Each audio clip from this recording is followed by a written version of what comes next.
იანვარში ჩამოვედი და პირველად ეხა თბილისიდან მაინც ჟილინაში რო ჩამოდიხარ, ცოტა განსხვავებული გარემო არის, იმიტომ რომ აქ უფრო წყნა არაცხოვრობენ, არ ბევრს ადადიან ქალაქში და თბილისიდან ჩამოსვლა ცოტა გაჭირდა თავიდან, მაგრამ მიჩვევადია ყველაფერი და ეხა ფეხბურთელისთვის რაც საჭიროა, ის ყველა გარემო არის და ჩემთვის ეხა ჯობია რომ უფრო წყნარ გარემოში ვიყო შედარებით და ამიტომ ადაპტაცია შედარებით გამიჭირდა, მაგრამ უკვე გავიარე ადაპტაციის პერიოდი და ეხლა ყველაფერი კარგად მიდის.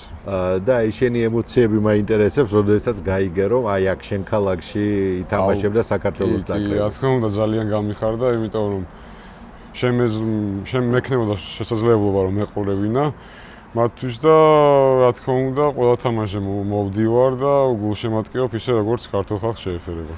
აუცილებლად უნდა კითხო შენი აი პროფესიული ასე თქვა დანახული თვალით დანახული ჩვენი 21 წლამდე ნაკრები ძალიან რთული თამაში იყო პოლონეთთან ველოდით რომ აი ესეთი რაღაცა იმ ძიმე გუნდი იქნებოდა რომელიც უკრიდან ითამაშებდა ფიზიკურად ძლიერი აი შენ როგორ დაინახე ეს? კი რა თქმა უნდა ეგეთი წარმოდგენას და ეგეთი დაბეჭდილებას დამჩა რომ ძლიერი გუნდი იყო მაგრამ იმ შემადგენლობით რაც ყავს და მით უმეტეს იმით რომ სამი ფეხბურთელი გამოგვაკლდა ეს შედეგი საოცრება იყო ნამდვილად და გასაოცარი იყო იმიტომ რომ ესეთი სიძლიერის პოლონეთთან მოგება მარტივი არ არის ნამდვილად და შედეგიც სახეზეა ძალიან დიდი შანსია უკვე ჯგუფიდან გასვლის ამიტომ ამ ორ თამაში მინიმუმ ქულის აღებაც კი ძალიან მნიშვნელოვანი იქნება. ამ თამაში ვის გამოარჩევდი? ვინ დაგამახსოვრდა? რა თქმა უნდა ცენტრალური მცველების დუელს.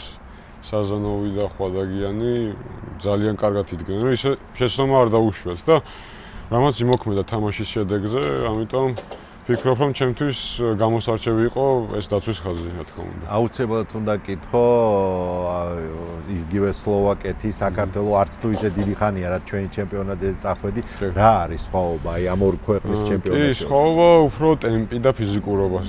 ტემპი უფრო სწრაფი ტემპი არის აქ შედარებით და ფიზიკურად დიდ ყურადღებას აქცევენ ფიზიკურობას აქ და შედარებით თავიდან რომ გადმოვედი მომზადების მსვლელიც მაგაზე იყო კონცენტრირებული რომ ფიზიკურად მომემატებინა და რეალურად მცველი ხარ შენც და საკმაოდ განსხვავებულია ევროპაში მცველებისადმი მიდგომა ვიდრე საქართველოშია.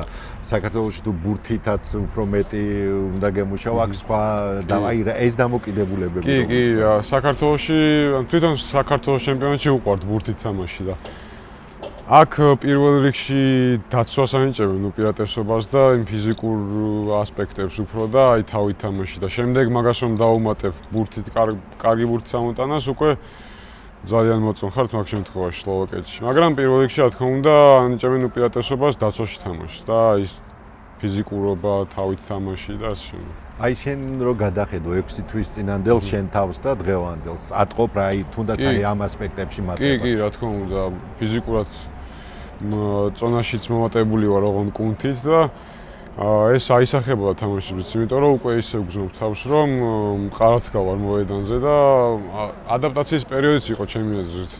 თავიდან ტემპის მიჩევა, თვითონ ლიგის მიჩევა იყო საჭირო და ეხლა უკვე მივეჩვე ლიგასაც, ამიტომ ეგ გასაჭირი და ეგ რაღაცები აღარ მაქვს, რაც მქონდა თავიდან რაც ჩამოვედი.